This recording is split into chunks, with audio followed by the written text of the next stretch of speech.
So the first thing I must emphasize that I will speak about exception points in closed quantum system, which is something which is not covered by too many talks of this conference. So that's why I put it in red, that it will be closed quantum systems where exception points play somehow different role than in other things. So first of all, thanks to organizers and then plan of the talk.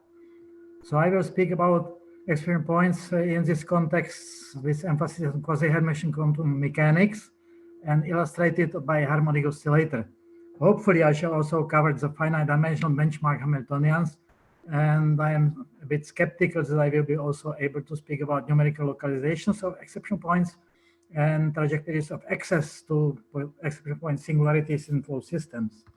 But so let me start by introduction. Of course, there were already talks, so let me just remind the auditorium that energy eigenvalues of an operator can merge at a point which may happen to be exception point. And so this sort of schematic picture, there is parameter, there is exception point value, and there is spectrum of operator, and there is just merger of the energy eigenvalues. Traditional exception points were only encountered in mathematics when you studied Rayleigh Schrödinger perturbation expansions of solutions of Schrödinger equation, wave functions and energies. So you discovered that they converge if and only if there was no exception point inside the complex circle. You see expansion goes in differences between some unperturbed coupling and coupling constant real. So in complex circles like that, which were smaller than there had to be no exception point. So that was something like basic theory of Rayleigh Schrödinger, which was described by a nice book by Toshio Kato, 1966 is the first year when it was published, and Kato introduced the concept. In physics, there were, of course, as we already heard, a lot of experimental interest in open systems and in classical physics. In classical physics, I remember that there was a review by Michael Berry, and there is a reference to short review of exception points in classical optics, where he called it non-Hermitian degeneracy. We also already heard this term here. So that was optics. Ubiquitous exception points were propagated by Dieter Heiss from Stellenbosch, who wrote similar review in this narrower area where exception points played mainly the role of phase transition points in classical and quantum chaos. So it was Dieter Heiss. And there are new challenges. And for me personally, the challenge is that exception points might explain some phenomena in cosmology of phase transitions.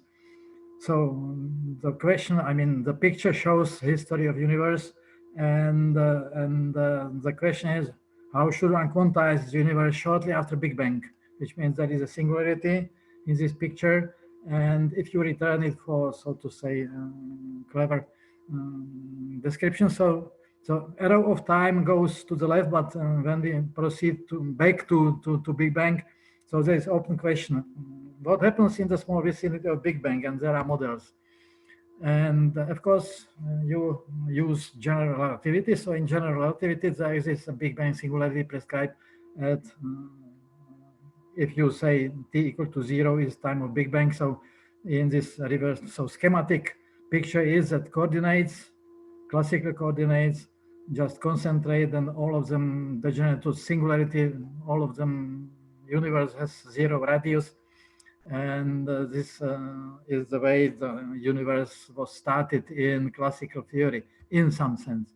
But of course, if you go to conventional wisdom, you immediately discover that after the quantization, Big Bang is going to be smeared by quantum corrections. And it is many theories, one of them by Ashtekar and others, where people speak just about big bounce, not about Big Bang. So in this picture of previous page, situation is such that points of universe just concentrate, but you move continuously to the previous aeon, so to say. So inverse time moves you to previous aeon, or you make something like big bounce, because what does it mean when you have differential equivalence principles and everything? Nobody knows. So that's something which is well known from quantum mechanics. if you imagine that you have just 4-level quantum mechanics, so this phenomenon is known as avoided grid point crossing, and it is a genuine quantum phenomenon which is in background of this hypothesis that in quantized cosmology there should be background. But the point is that in such a picture there are still exception points, but they lie in unphysical time. So complex unphysical time is the time at which those coordinates could meet. But the point is that in standard quantum mechanics, I mean conventional wisdom, you cannot use this type of move to complex time. So that's why you need non-Hermitian formalism. So motivation is that Big Bang is an example of quantum phase transition. Quantum phase transitions may be realized as a singularity called exceptional point, but if you want to stay in closed systems, which is something which is difficult to imagine, that you have complex time in unitary evolution. But I will try to explain that it is possible and that your evolution can remain unitary in such a formulation of quantum mechanics. Of course, what is important is to distinguish between open systems and closed systems, because in effective models, typical for open systems, your energies are allowed to be complex, your phenomena are realistic, resonances and everything. And there are many theories. One of them is that you reduce your description to subspace, to model space, according to Feshbach projection method. But this is everything effective theories. If you want to have a complete description of your system, whatever simplification is accepted, and you speak about closed system, you speak about systems in which the evolution is unitary, energies are real, phenomena are just connected with unitary evolution of the system. A theory which I will speak about will be, is sometimes called quasi-Hermitian. Quasi-Hermitian theory is less restrictive than conventional Hermitian theory. And in this context, I will not give more details because I am not going to speak about Big Bang. I'm speaking about the external points in general, but interested people can go to this nice book edited by Bagarello and others. And in my contribution there, there is a proof that Big Bangs can be realized in such a theory in effective description, which is complete. Unitary, closed system. But let me return first to the basics of the formalism. So the formalism, non-Hermitian Hamiltonians are treated as hiddenly Hermitian. It's again something which is not so often emphasized, that if you speak about non-Hermitian Hamiltonian, it means that your Hamiltonian is non-Hermitian in Hilbert space, which is unphysical. And if you add, typically you introduce a charge operator, and then you are able to move to another Hilbert space, to another inner product. And with respect to this inner product, your operator is Hermitian or self-adjoint, whatever is your language, mathematical or physicist. But the founder of this approach is Freeman Dyson, his picture, who just was the first to have a courage to work with non-Hermitian Hamiltonians and still understanding that it is closed system and that they are hiddenly Hermitian. So in such a theory, I call it quasi-Hermitian or free Hilbert space for some reason, which I shall not explain today. So one needs three things. One is that you need the Hamiltonian generating in Schrödinger picture evolution of the system. And it is defined in Hilbert space, which is false. I mean, I denote it by K because usually it is using PT symmetry, and in the language of mathematicians, it means that it is Klein space. I shall again skip the details. So you need the Hamiltonian acting in unphysical space. Then you need inner product metric, which converts your unphysical space into physical space, which I denote by H. And there is just this simple relation between inner product in physical space and inner product in your working space, because this working space is preferred for mathematical operations. So that's the definition in terms of something which is called metric. There are different symbols used for that. So I will use this capital theta for the metric of inner product when you represent your physical Hilbert space in your working space, which is Klein space in many applications. And the third thing which you need is that you need to explain what are observables in your closed quantum system. And again, you must return to textbooks, and you must guarantee that your observables satisfy this relation between metric and conjugation in false space. So this is representing the self-adjointness of lambda, which is representative of observable, but in unphysical space. So that sort of translation of things from physical space, which is correct physical prediction probability, but mathematics is done via such a quasi-hermeticity relation for your observables. Mathematics is interesting. Recommended reading is this one, again edited by Bagarel and others. And for people who would like to start understanding things, physics is. Let me give two by two models. First model, illustrative model of the formalism, is something which is very schematic form of Hamiltonian, which describes something which could be called Wheeler-DeWitt equation for canonical quantum gravity in 2 by 2 matrix simplification. So that's a matrix, real matrix, one parameter tau, which, I mean, there are many possibilities to make a separate lecture about what tau means, but let's call it time. So inner product is this one, inside the domain of parameter tau, which is a real line, and the problem is solvable, so energies are real, plus minus exponent of tau. What is important is that this is defined in Klein space K, which is R2, R to the second power. And this is the space which has to be reconstructed into physical Hilbert space, again, two-dimensional in this model. And this is done again by this quasi-hermeticity relation. I will not explain in more detail what is this factorization or metric, and maybe I shall need it later, but I'm not sure I will have time. So having this relation, which is obligatory for consistency with unitarity, which means we are speaking about closed quantum systems. So this means that you have to treat this relation as something which, for given Hamiltonian, which is given, you have to reconstruct all eligible metric operators, and the complete solution is here. So this is the metric for the model, and it is physical if and only real parameter beta is smaller than 1. So that's something like example of the theory where you have Hamiltonian and where you have metric. That's all you need. And another example, which is again interesting because it appeared in some form in previous talks. So there is something which in my language is Bose-Hubbard model of Graefe and others from 2008, where also Uwe Ginter is one of co-authors. And there is in 2 by 2 illustration this type of matrix, 2 by 2, one parameter, gamma. Again, it admits a real spectrum if and only if parameter gamma lies in domain which I use symbol D, which is now interval -1, 1. And in this elementary illustrative model, we have two boundaries of this interval, and they may be shown to be exception points in the sense of cutoff. So that will be something which will be interesting later. That's why I gave second example, because in previous example, exception points lie in infinity.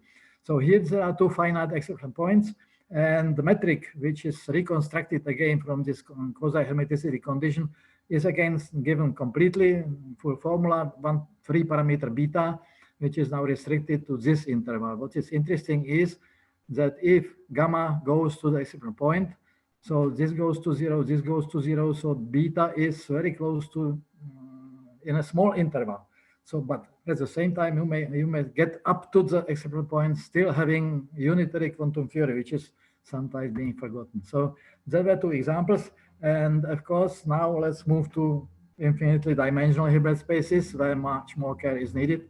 There is a picture like ancient mathematicians having a look at students' calculations and being critical. So just imagine that this guy is translated to Dieudonné in 1960, where he formulated many words of warning against quasi-hermeticity concept. The warnings were non-trivial because when you go to infinity dimensional Hilbert spaces, there are a lot of subtleties emerging.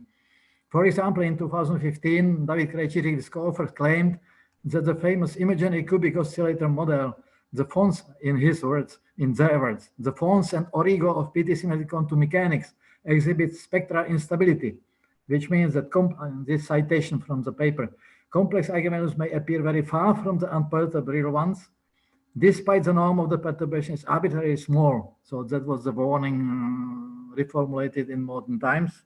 And what was fortunate that, again, they worked without admitting, they worked in open system regime, which means the smallness was defined in unphysical space K. And if you define smallness in unphysical space, so this is not smallness, it is just your assumption. If you go to physical space, the smallness becomes something different. And as you saw in this 2x2 Bose-Hubbard model, there is very small corridor for your closed system physics. You must be careful because when you measure size of perturbation, any perturbation which looks small in K becomes, under the measurement with proper metric, very large in physical hyperspace. So that's something like a puzzle which was resolved. There is a citation of the paper where there are some details and arguments and interpretation of this criteria in closed system language. So that's important. And as I emphasized by the title, in contrast, we will be working in closed system regime, where in step A, you have non-Hermitian Hamiltonian H defined in user-friendly Hilbert space K. And once the Hamiltonian has real spectrum, there exists metric theta. You may construct it by solving this equation. And once you construct the metric, you get physical Hilbert space H. So that's the procedure which is prescribed if you want to stay in complete description. If you don't mind, if you admit that, for example, your probabilities become larger than 1, so okay, then you are working in effective theory. Closed system theory is complete description. So one of funny examples goes back to differential equations, because even harmonic oscillator gives very interesting new results. I mean, if you take Schrödinger equation, where there is harmonic oscillator potential and centrifugal repulsive barrier in the origin, and if you look in the textbooks, you discover that it's exactly solvable in terms of Laguerre polynomials. But if you decide to move to complex coordinates, if your coordinate, I mean quotation marks coordinate, is complex, so it is not coordinate, it's not observable. So if your x is variable lying on a real line, so you discover that your equation has at any parameter, at any real parameter L in centrifugal term, two aspects. I mean, first aspect, because R is complex, so this is not singular. If x is 0, so it is still non-zero, so it is still non-zero, so they just bump structure in the potential. So if you have this type of bumped potential on wave function, what is funny is that the model remains exactly solvable, and there are twice as many solutions because there is something which is called quasi parity. Sigma is equal to plus minus 1, and this sigma, which adds to standard main quantum number, doubles the number of levels which are solutions of this equation. So conclusion is your model is non-Hermitian, looks very similar to Hermitian analog, where sigma equal to -1 is excluded because it is not well behaved in the origin. But because epsilon is bigger than 0, it's shift which defines the model, which nothing depends on it explicitly. So have energy spectrum, which is funny because it is twice as rich as before. So that's the spectrum of the model. If you abbreviate, G is L times L plus 1. So that's parameter of the model going from -1/4 on to infinity. And you see the spectrum. I mean, energies have two branches.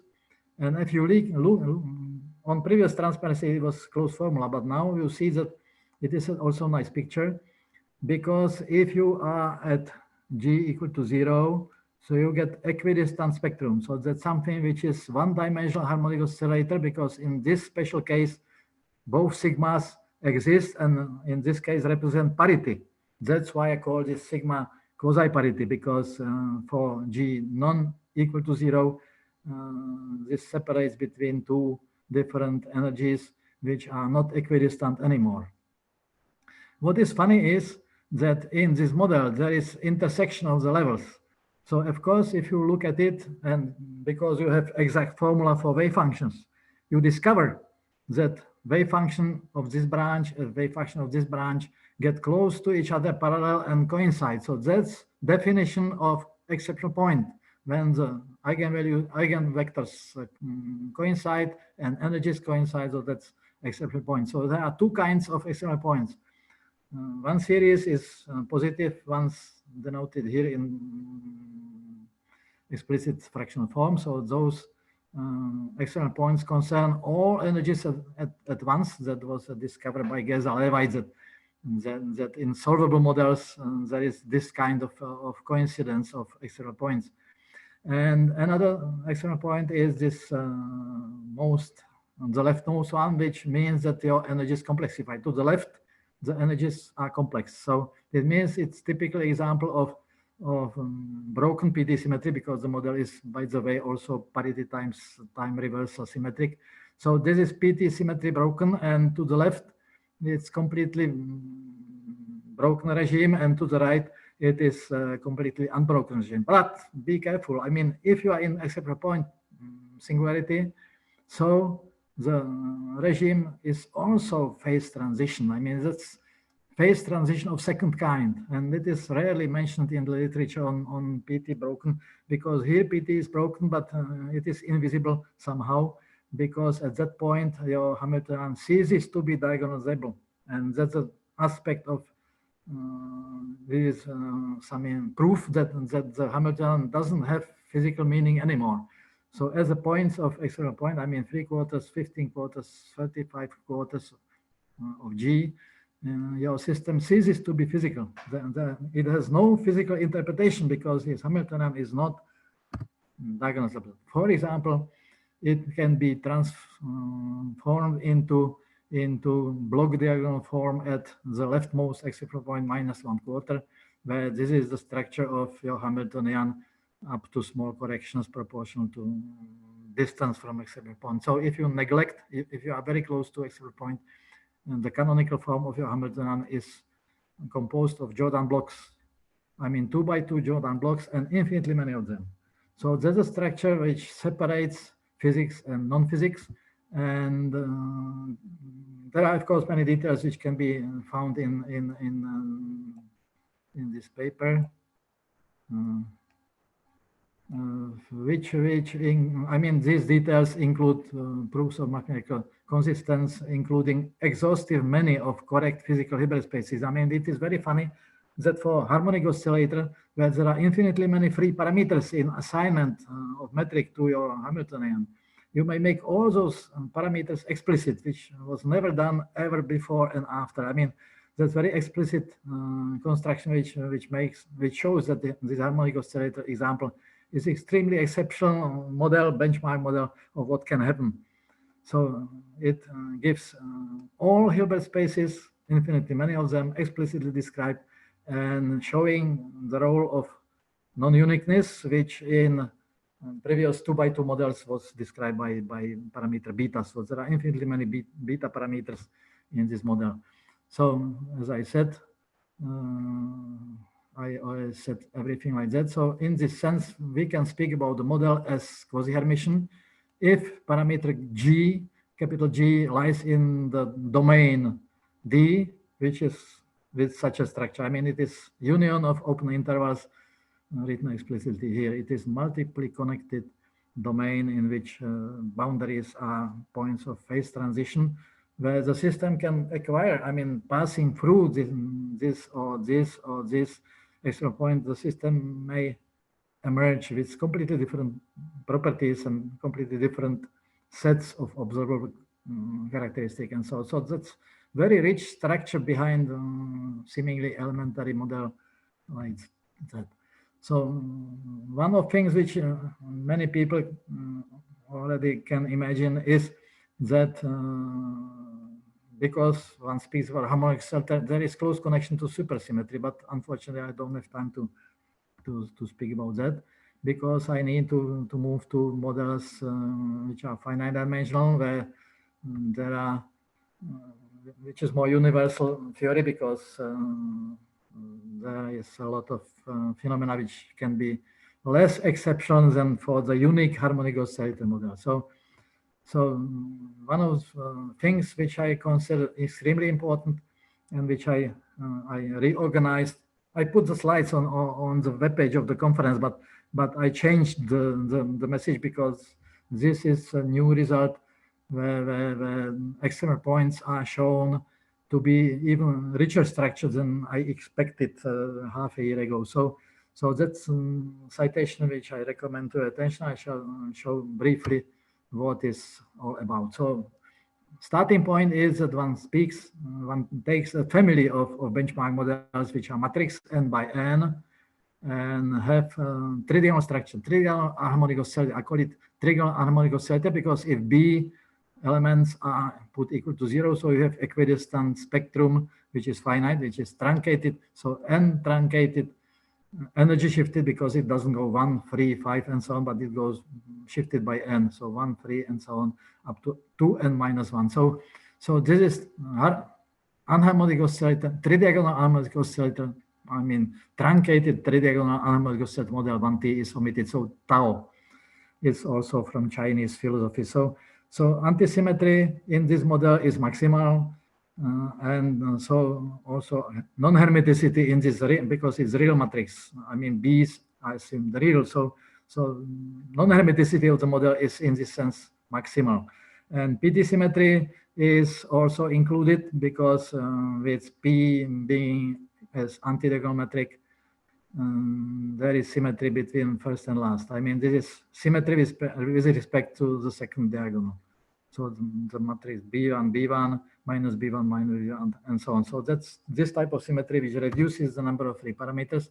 And what is most important, it enables us to reach the exceptional points. I mean, maximal exceptional points. For 2 by 2 matrix, exceptional points lambda EP2 is leading to non-diagonalism Hamiltonian matrix 2 by 2.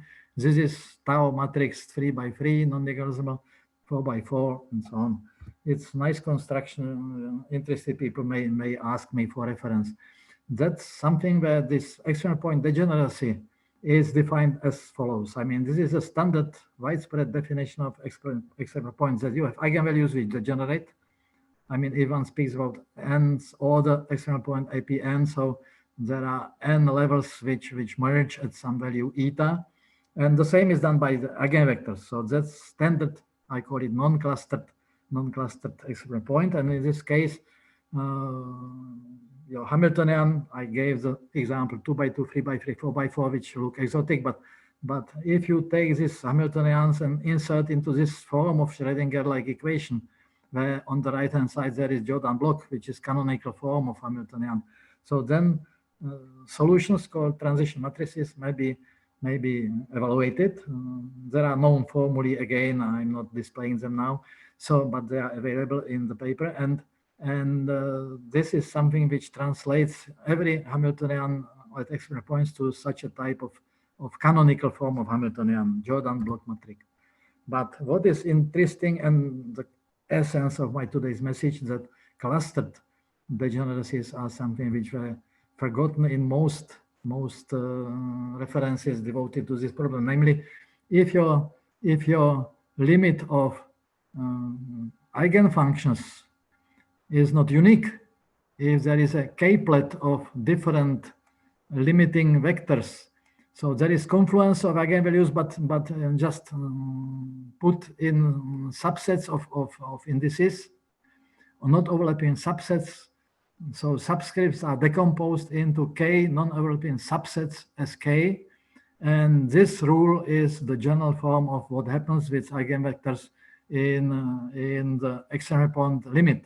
So there is a k-plet, and those things are different. So the confluence of eigenvectors is incomplete, and in mathematics you usually call it geometric multiplicity. So K is geometric multiplicity of exceptional point. Recommended reading is Kato's book. There is a lot of interesting information about that. But for our present purposes, the challenge is, let us find general harmonic oscillators, I mean full matrices n by n, The main diagonal is harmonic oscillator and the rest are perturbations, which means harmonic oscillator in the limit elements equal to 0, unharmonic in the small perturbations. And the question is whether we can have behavior of such a type, because as we saw before, if you take just trigonal thing, there is the only possibility that your model is k equal to 1, I mean non-clustered. So the challenge, the problem to solve is to find such a form of general harmonic oscillator matrix where you search again for transition matrices Q, but where instead of single Jordan block, you have direct sum of submatrices of dimension n1, n2, and so on, nk, and where any partitioning of dimension into integers bigger or equal to 1 to 2 gives you partition which I denote by Rn, which defines this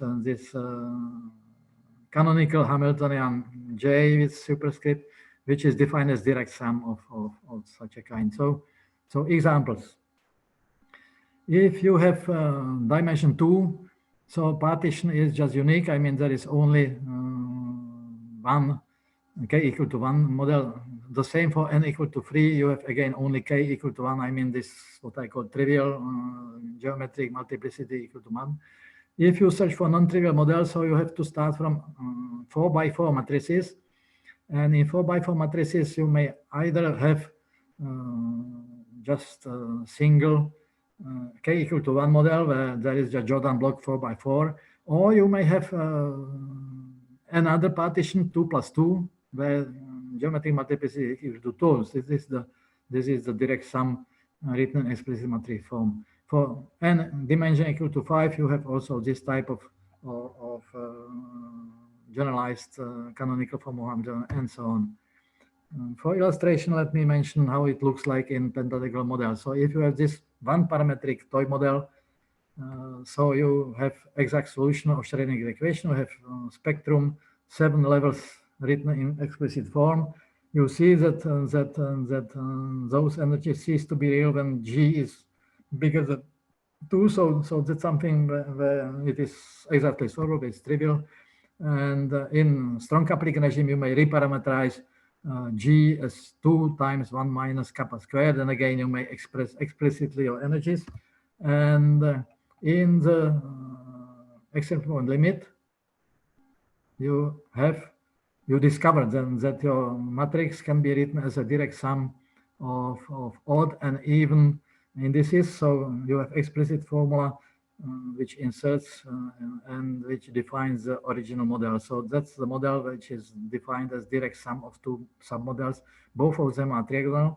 And what is written here is at the moment of exception point. So in exception point, this is something which could be written easily. So canonical form of the Hamiltonian is direct sum of 4 plus 3, 4-dimensional plus 3-dimensional. And you have to solve generalized Schrödinger equation. Transition matrix can be calculated exactly. That's this one. So that's something where you may work with this model and apply all the theory and make perturbation theory and so on. This is one parametric. If you introduce more parameters along the diagonals, there is a symbol in which I write such a matrix, which just reflects that we have these 3 parameters, and what is fixed and parameter independent is made diagonal. So the matrix may be characterized by such a boxed symbol, which is in a way symmetric. I mean, plus something, minus something, plus something, minus something. So it is reflecting the PT symmetry of the model. So direct sum decomposition of general matrix like that is abbreviated like that. I mean, there is direct sum of 2 matrices analogous, I mean, generalizing the previous model, previous decomposition. There are 2 matrices which are trivial, but there is lemma 1. At even matrix dimension, there is no maximal confluence. I mean, K is equal to 1. I will skip the details. So you must think about odd matrix dimensions, and you discover that there exists this type of decomposition for the model, I mean, written in this symbol. So there is a realization of geometric multiplicity 2. K is equal to 2. K is equal to 2, and one can speak about clusterization of the limit in exception point limit. So that's something where your wave functions are clustered. One group converges to one eigenvector, and other group converges to other eigenvector, and those two clusters are independent, but still we have maximal exception point EPN at any dimension n. And of course, if you take full pentagonal matrix, so the easy way is to take this redundant diagonal B as perturbation. So again, you can construct models by perturbation expansions if those B's are small, but I shall skip this possibility. And now turn attention to general matrix, generalized unharmonic oscillator Hamiltonians, where the basic idea is that you put some of the elements 0 and then you treat them as perturbations. So generalizing these B's, there are now for n by n matrix, just all matrix elements, small or neglected, and you see that such a type of partition matrix can be decomposed into direct sum of 2 by 2 matrix with those 4 elements, and small matrix of general type, general structure with arbitrary. So that's the formula. I mean, formula looks at this special matrix with those zeros has a direct sum decomposition into 2 by 2 toy model from previous transparencies and smaller general harmonic oscillator matrix. So we proceed by induction. By mathematical induction, you just make a complete decomposition of specific Gauss generalized harmonic oscillator elements at exception point in the form of direct sum of tau coefficients where each of them is multiplied by anything. So once you have this tilted components of direct sum, you have a Hamiltonian which satisfies your requirements that there should be K non-trivial geometric multiplicity. But you add another requirement that the same decomposition also up to some small corrections, perturbations, is extended beyond the exception point limit. So at any parameter lambda, you again write the same decomposition, but again, you use the same tridiagonal components at the general parameter, and it is still not enough. You require equidistant spectrum of the initial Hamiltonian. So if you do this requirement of equidistant spectrum in the small coupling limit, so you get really generalized harmonic oscillator. So the spectrum in this limit is equidistant. So you accept this as another requirement, which means that you are mimicking the truncated harmonic oscillator and generalizing it. And what you discover is that you must now make combinatorics to find coefficients C in this definition. I will return one page. So this coefficient C is now not arbitrary because you need this limit satisfied. So you have following possibilities. Example is given for n equal to 6. Dimension of matrix is equal to 6. So your C is 1 or 5 in one case and 1, 3, and 5 in other case. In first case, there is direct sum partitioning given before 4 plus 2, and another partitioning is 2 plus 2 plus 2. So in this case, you have geometric multiplicity 2. In this case, you have geometric multiplicity 3. So having this thing, you have labels C uniquely defined, and you have full classification of your models with you have systematics.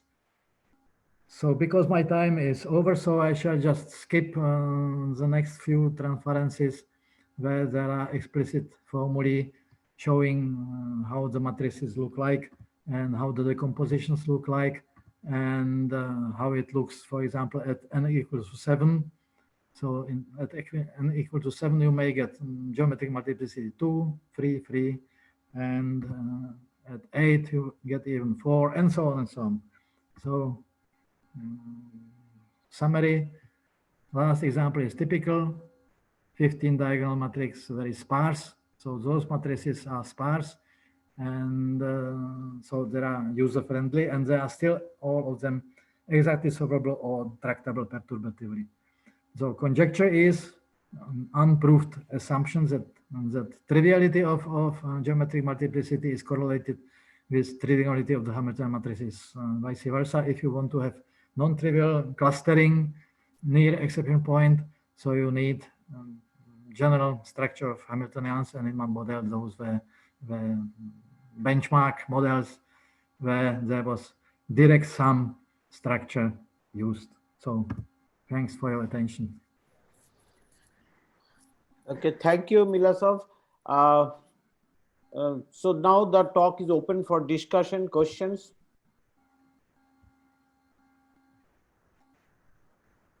So actually, my question is that which is while measuring that variables, which is the most preferable one?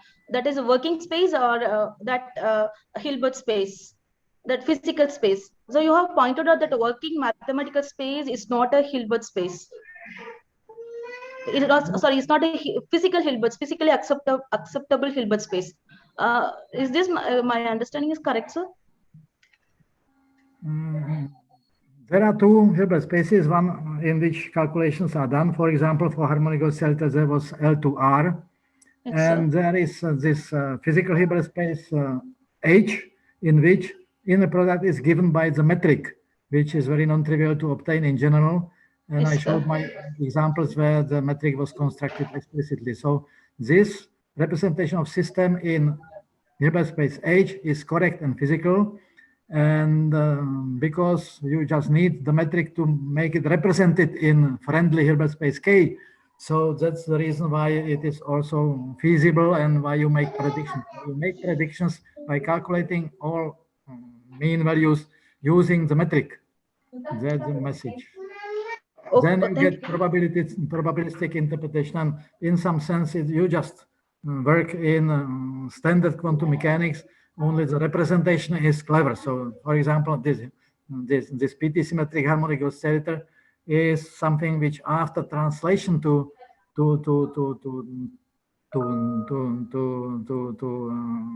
physical Hilbert space H, is pseudo differential operator of infinite order. So it is very non-trivial, very complicated structure, but physically equivalent. I mean, predictions are the same, equivalent predictions of mean values. You may introduce observables of any kind. And as I emphasized, for example, the coordinate itself is not observable because it's complex. Thank you, sir. Thank you, sir. Okay. Is there any other questions?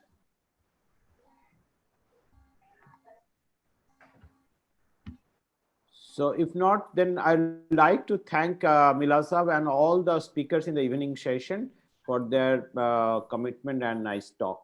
So we'll close this today's session, and we'll again start tomorrow at 9 a.m. Indian time. Okay.